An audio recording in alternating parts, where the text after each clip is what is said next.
Hey guys, Danny here. Today we are checking out an action camera. This was sent to me for review from Banggood.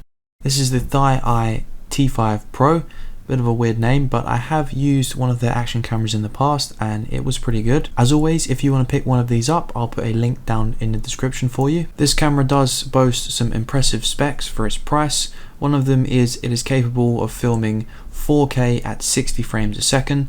This is not something you would normally expect in a lower cost action camera such as this one. As with most action cameras, it does come included with this case, which is very sturdy. It's got a nice latch system on the top, and this will work with your existing mounts. So if you have some mounts for a GoPro or some other action cameras, this is using the same mounting system, so you won't have any problems there. The camera is nice and compact and lightweight. I do like the orange design that it's using. It helps it stand out from a lot of other action cameras, and ThiEYE generally produce some good quality stuff, so I do have high hopes for this one.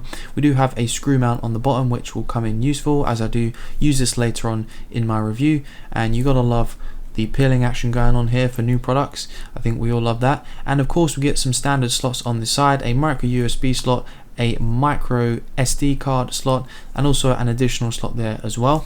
For the battery compartment, a hinged door system is used to house the battery. This is basically the same as my ThiEYE 4K, which I normally use as my standard action camera. This Bluetooth remote control is also included in the box. This is a great additional feature to have.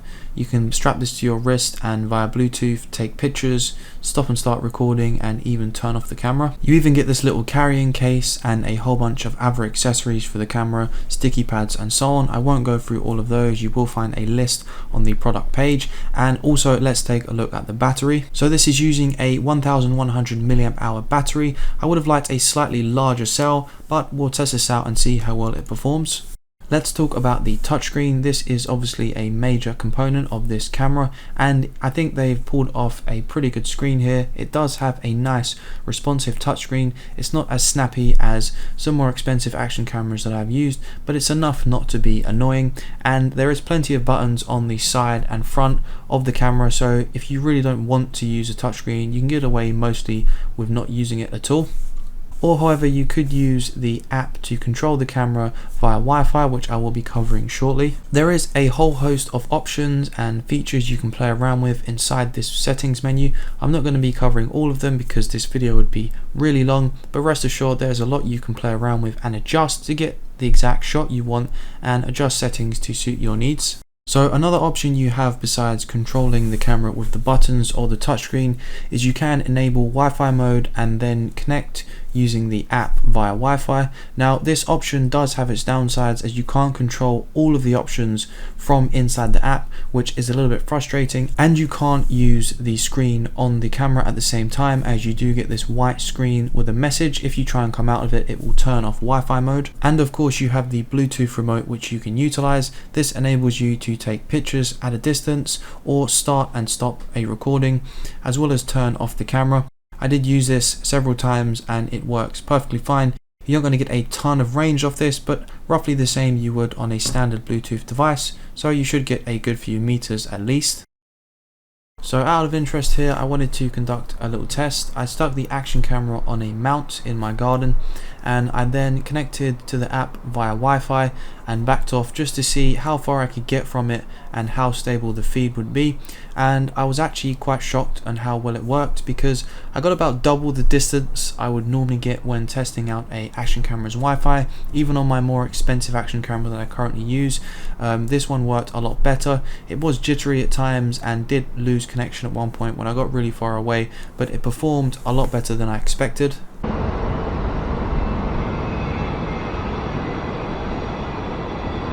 Hey guys, I'm currently doing a 4K video test. This is at 30 frames a second. I also wanted to test the audio quality. Sometimes these cameras can suffer really badly from muffled audio and also really struggle with wind noise. It's not super windy at the moment, but there is a little bit of wind, so we'll see how much the camera picks that up. I'm currently sitting in a field, so hopefully this isn't the most unflattering shot. Putting an action camera in your face with a wide angle can make you look pretty messed up, just put it that way. In the settings there is a wind noise reduction option, so it's off at the moment. I will turn that on in the next clip and we'll see if it makes much of a difference. So now we have wind noise reduction turned on, and there is a little symbol you can see on the touchscreen which lets you know it's enabled. So the wind is about the same at the moment, so we'll see if it makes any difference.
I hope you enjoyed that little video reel, guys. I tried to put a few different scenarios in there to give you a good idea of how well this action camera performs in a few different scenarios.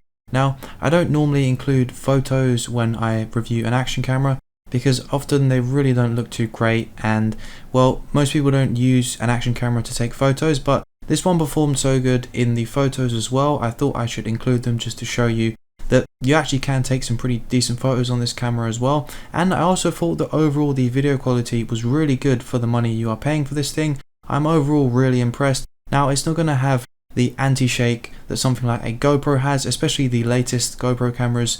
They use a really advanced smoothing method in their videos, and you do get some really smooth effects. But if you was to use this with a good gimbal or mount it better than I did, which was kind of bodged, I had a head mount, for example, in the clip of me running, and the camera was just shaking all over the place, so you can definitely get some better quality footage than I did. So I think this is a killer camera for the price, and I don't think you can go wrong as long as you don't have your expectations too high. This is quite a versatile camera. It has a lot of features. For example, you can do a pretty nice time lapse like the one I'm showing now. Plus, it comes with some advanced features that you often expect in expensive cameras, such as the touchscreen, which is good quality and handles bright sunlight fairly well, as well as the app that you can connect to using Wi-Fi, so you get some additional benefits there. It comes with a Bluetooth controller, which is an additional benefit, and you get a bunch of accessories too. So I think this camera is great value for money. As always, if you want to get this product, I'll put a link down in the description for you. Always check that out, because sometimes the supplier will give me a coupon code that you can use. I really hope you enjoyed the video. If you did, please give it a thumbs up. If you're new to the channel,